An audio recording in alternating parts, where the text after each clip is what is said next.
Your garden asks a lot from your body. Your knees, your tendons, your joints. Most gardeners reach for anti-inflammatories or supplements and never think twice about it. Elderberry syrup every cold season, Hawthorn for your heart, black Cohosh for hormonal balance, ginger for digestion. Month after month. What most people never discover is that every single one of those supplements grows in an ordinary garden. Some of the most powerful plants for your heart, your hormones, your digestion, and your joints already waiting for you. Heather Irvine is a clinical herbalist with the Herbal Academy.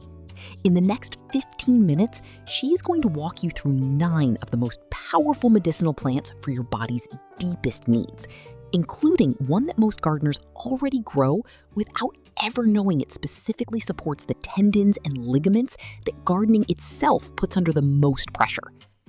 Your garden was always a pharmacy. This is the part of it most people never find. More often as a topical and as an application for healthy tendons and ligaments. So could even be applicable to you, gardeners, as you're using your bodies quite often. That's how I came to be a believer in this plant.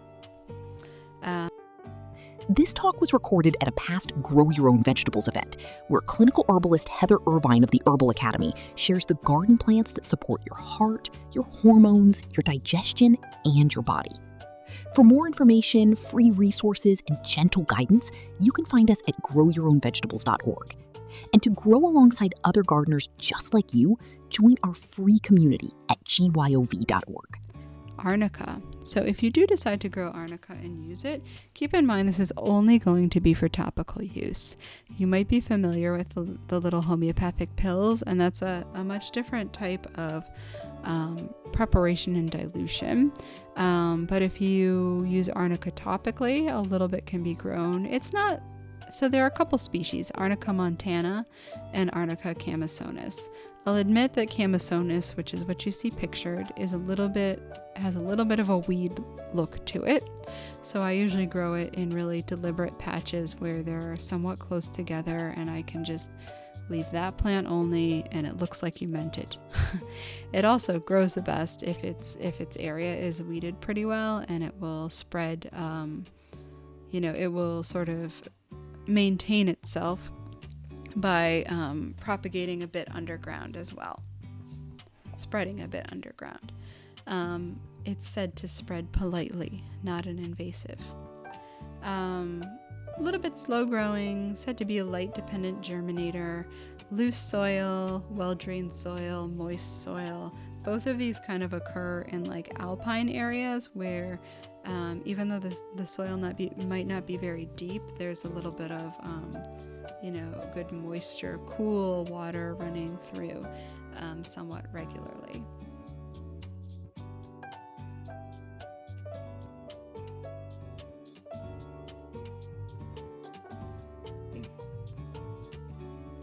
And the Montana is a little bit aggravating to grow especially if you're not at high altitude. It's really kind of fussy, and you also only get kind of one flower per plant, so a little anticlimactic, which is why I've liked the camisonis, which has a greater range of soils and altitudes it seems to grow in and produces more flowers. And generally the flowers and the leaves are the parts used. We have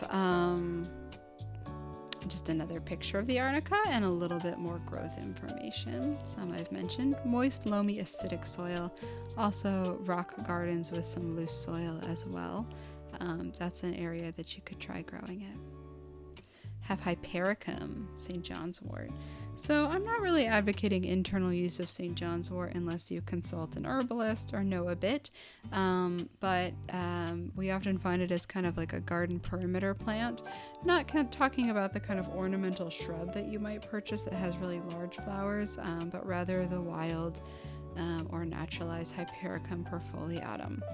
And we sometimes infuse this into oils for topical use for pain relief, somewhat like arnica. The flower and sometimes a bit of the leaf. We have elderberry, a shrub, so something different, can get taller than us actually. And this is a little bit of a commitment type of a plant, several years at least to get berries. Doesn't take a lot of care, can respond well to pruning, and so it's a nice edible. It's a nice antioxidant rich herb. It's said to be antiviral and anti-inflammatory, often integrated into syrups for cold and flu season. The flowers have uses as well in skincare preparations as well as internally. And here is the plant most people buy as a syrup every single cold season without ever realizing it grows as a shrub right outside their door. But Heather has an important warning about species identification that every gardener needs to hear. And here I just want to focus on which species you would use, because there is at least one elderberry wild species that you wouldn't use, and that's Sambucus racemosa, which is also called red elderberry. And those have kind of a coarse leaf, and the berries are red throughout. The berries are red when ripe. They don't become purplish. So that's something you might find in the wild. But in the wild, you can also find these edible species. Sambucus nigra, which is typically considered, you might call it like the European variety, or black elderberry. Canadensis, one of the North American natives. And then ceruia, which is a blue elderberry and occurs more in North America but in the West, and has a really waxy coating and look to its berry, as well as a more blue look. So any of those three species you can use for edibility or herb use. And I've included some of the common names on the slide as well. But you don't use red elderberry because that one is poisonous. I always say if it's an elderberry and it's red, don't eat it, because it's either not ripe and therefore could be quite uncomfortable, or worse, could be the poisonous species. You can use the ornamental varieties of these edible species though, which there are many of. Little bit additional or perhaps repeat in text of some of the information about growing on this next slide here. If you're in the colder zones, I've given you a couple ideas for varieties: Adams, York, and Nova. Some say you need 2 varieties, but there's often some elderberry in the wild to pollinate with. And I've not really known of an elderberry bush not fruiting for lack of a neighbor, but something that you may hear and may be worth considering if you have plenty of space for 2 plants. Generally, you're going to grow these from cuttings or division and not from seed as well. It's just painfully slow from a seed. And then we have skullcap. I'm going to go a little quicker through some. Skullcap is a nice kind of sun to part shade, lowish growing herb, kind of a similar habit to the mints. And this is a nice relaxant, sleep and relaxant type herb that's native in North America, but kind of rare and somewhat experiences some harvesting pressure, so we like to grow it at times as well. And here is where something important happens. The next plant Heather shares is becoming rare in the wild because so many people harvest it. Growing your own is not just good for you, it is good for the plant. I've put some specifics about which species you're looking for here: Scutellaria lateriflora. And it doesn't always come back in colder temperate climates either, but it's just something to note. It seems to like kind of moist soil as well.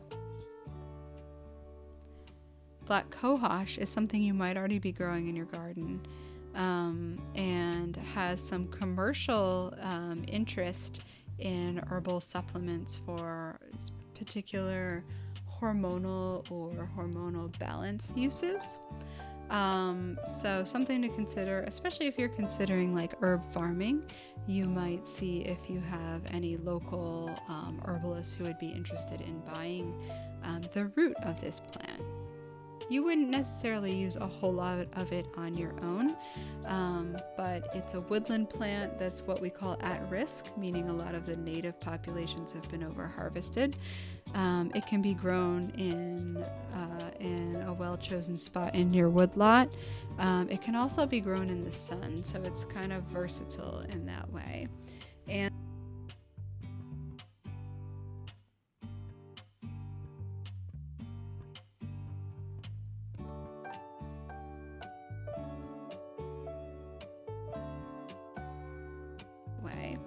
And there are a lot of varieties on the market in nurseries, so I would, if you're doing this for commercial use, just go with the original species. Golden seal is another at-risk plant and can be grown in the shade in a woodland garden or in raised beds under shade cloth, although I would suggest woodland gardens. It's a slow-growing plant. The root is used as sort of an antibiotic and anti-inflammatory, but again, slow-growing, over-harvested native plant that we like to sort of support wild populations of by growing if we have the right site for it.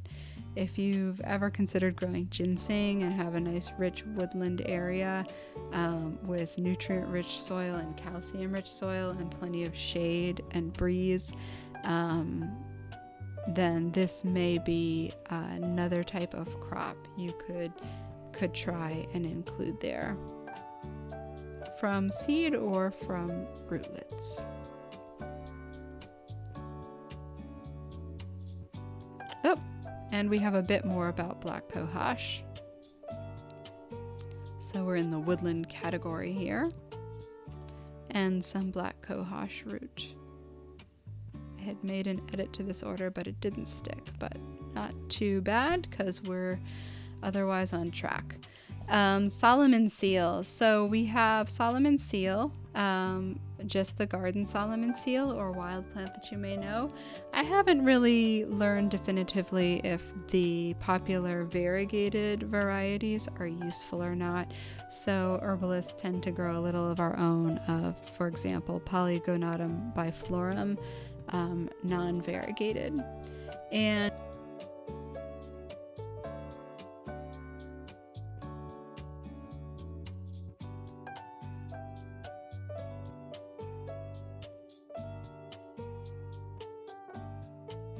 And the corm or root or rhizome, as you will, is the part that is used more often as a topical and as an application for healthy tendons and ligaments. So could even be applicable to you, gardeners, as you're using your bodies quite often.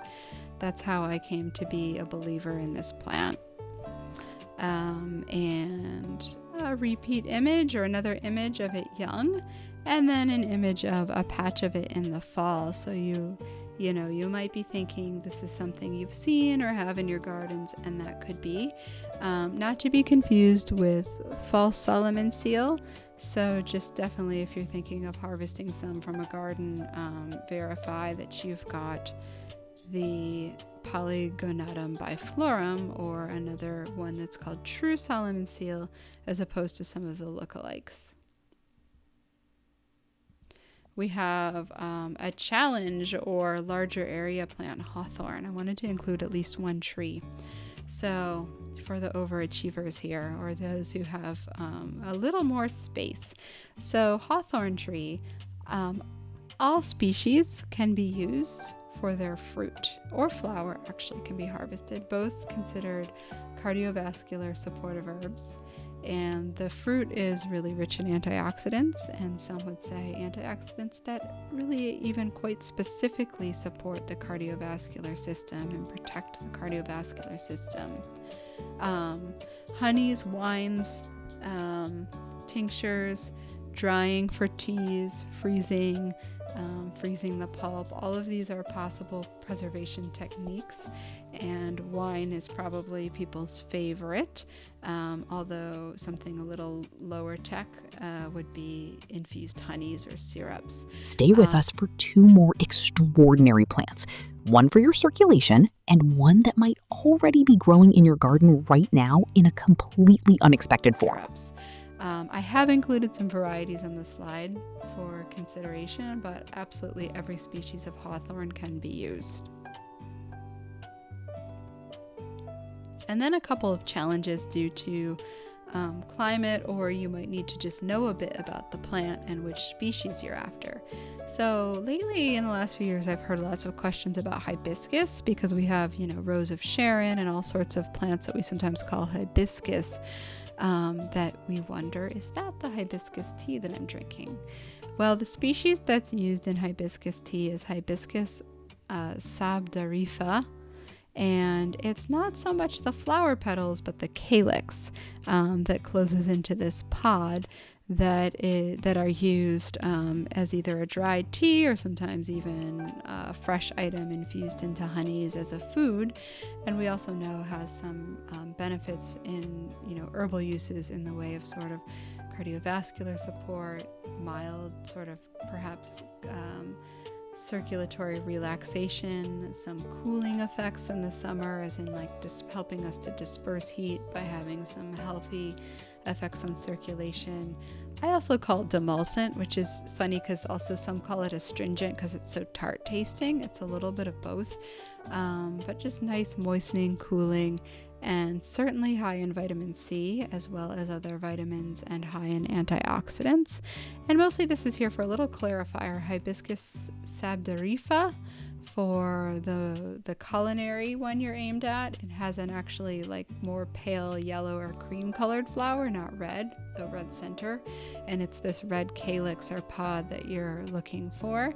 I believe zone 8 and warmer, or can be started indoors and grown in zone 6 or in containers or greenhouses, and gets quite tall, 6 or 8 feet, as the hibiscus do. And then one last challenge one, which is actually not such a challenge at all, but you might not have thought of growing it, or you might have been curious. So ginger, it seems like more people are growing ginger lately in their gardens or greenhouses or containers. And I would call it like a zone 8 possibility, or zone 6 if you're willing to do the whole greenhouse technique.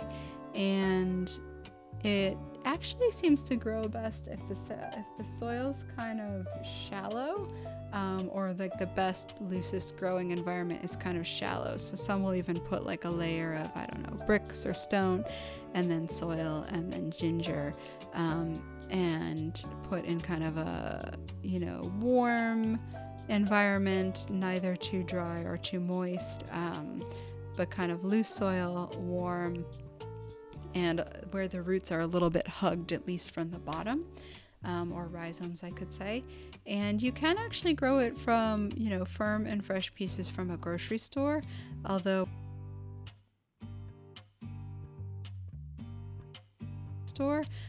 more seed and plant companies are selling, firm choice sections for growing your own as well. And if anyone local to you is growing it, you might get a little sample of them to give it a try. Can be quite exciting to get a little of your own. So certainly expectorant, and antimicrobial and moving and anti-nauseant, all the culinary uses as well as the medicinal or herbal are the potential here. Now look at what you know. Reaching for supplements, rubbing sore joints after a long day in the garden, buying elderberry syrup every winter without a second thought. Arnica and Solomon seal for the joints and tendons your garden work puts under pressure every single day. Elderberry for the cold season. Antiviral, antioxidant, anti-inflammatory. Growing as a shrub right outside your door. Hawthorn for your heart. Antioxidants that specifically protect your cardiovascular system from a tree that lives for generations. Black cohosh for hormonal balance, a woodland plant that thrives in a shaded garden corner. Ginger for digestion and immunity, grown from a piece you can buy at any grocery store. Heather Irvine has spent her career proving that the plants most people buy as expensive supplements grow in ordinary gardens. Your garden was always a pharmacy. You just found the last room. You are not the gardener who only grows food anymore. You are the one who grows medicine, who sees Solomon's seal as a gift to your gardening body, who plants elderberry knowing it will serve your family through every cold season for years to come, who understands that your garden can support your heart, your hormones, your digestion, and your joints all at once for almost nothing. That is what knowing this does to a gardener. If you want to keep going deeper, there is a whole community of people growing extraordinary food and healing herbs the same way, completely free, waiting for you at growyourownvegetables.org. This talk was given at a past Grow Your Own Vegetables event.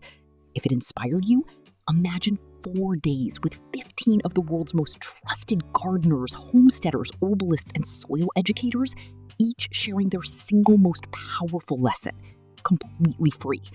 Whether the summit is live right now or you are watching this later, you can still register and access everything.